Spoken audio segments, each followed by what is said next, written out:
pirates, c'est Adam de la chaîne Univers Manga. Aujourd'hui on se retrouve pour une nouvelle vidéo pour un top des 7 grands corsaires qui sont les 7 plus grands pirates élus par le gouvernement mondial d'après Trafalgar Day Waterloo. Donc on se retrouve pour le top 10, c'est parti. En 10ème position on trouve Baggy le clown qui a mangé le Balabalanomi. Son fruit du démon permet de contrôler et manipuler ses parties du corps, ses membres du corps. Donc je le place en 10ème position parce que je le trouve nul. Donc je sais pas si après l'ellipse dans One Piece il nous revient en force, hein, il revient en force avec des meilleures capacités qu'au début du manga, même si au début il a mis Ampelesro Noisoro, mais bon ça c'est autre chose, hein. Il nous a montré sa capacité à Marineford et au début du manga. En 9ème position on retrouve Boa encore qui a mangé le Mero Meronomi, qui est le fruit de la passion d'un type paramécia comme Baggy, donc qui maîtrise le fluide. Il maîtrise le fluide des Kuja. Donc ce fruit du démon permet de transformer des gens en pierre, les gens en pierre. Où va le monde là? Où va le monde?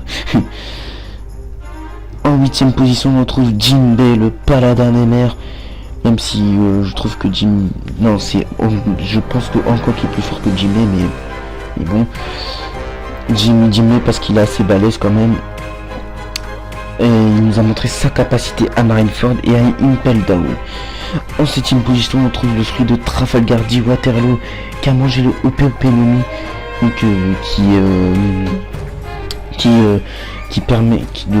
son fruit permet de contrôler une sphère et de couper des êtres vivants, donc des êtres humains, voilà. Donc il a la capacité aussi de accorder la vie éternelle à un être humain avec l'opération Jouvence.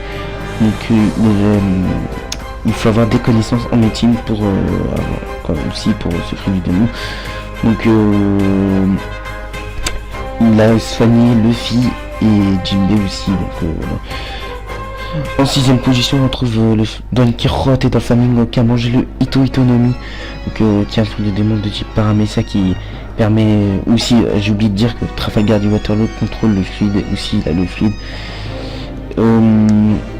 Doflamingo avec son fruit du monde permet de contrôler et manipuler les gens avec ses fils, aussi il contrôle les fils, hein, donc, il nous a montré sa capacité à Punkazard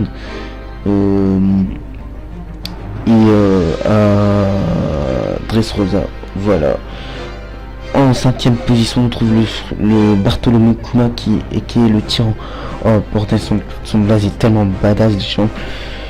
Qui a mangé le Nityunomi qui est un fruit de type paramécia qui permet à son utilisateur de repousser toutes sortes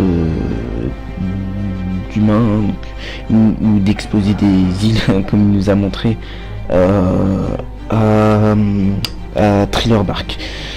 En 4ème position on trouve le fruit de Sir Crocodile qui a mangé le Sunanomi qui avec sa main droite il peut assécher toutes sortes d'objets ou d'humains, qui nous a montré sa capacité à Alabasta et à Nies Lobby et à Marineford. Voilà, son fruit du démon permet de contrôler du sable à volonté, donc ce qui nous a montré toutes ses capacités dans le manga. En 3ème position on retrouve le fruit de Marshall D. Teach qui a mangé le Yami Nomi.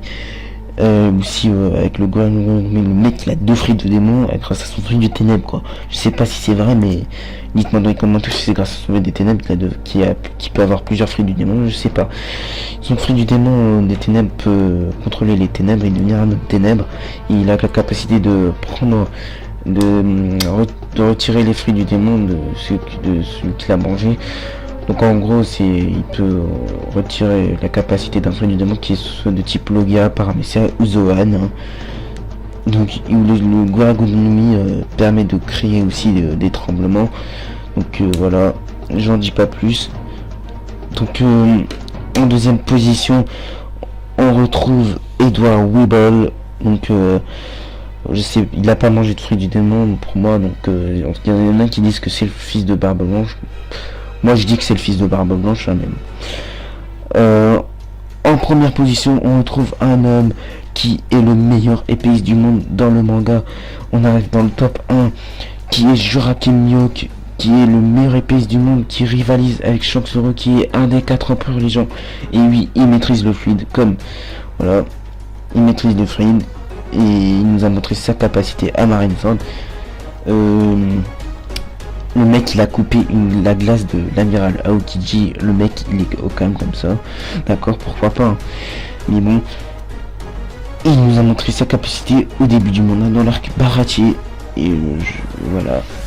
Et on arrive à la fin de ce top 10 des Shichibukai dans One Piece. J'espère que ce top vous a plu. N'hésite pas à liker, à partager, à commenter la vidéo. Et allez, abonne-toi à la chaîne et deviens pirate. Peace tout le monde. C'était Adam de la chaîne AJ Univers Manga. Allez, peace.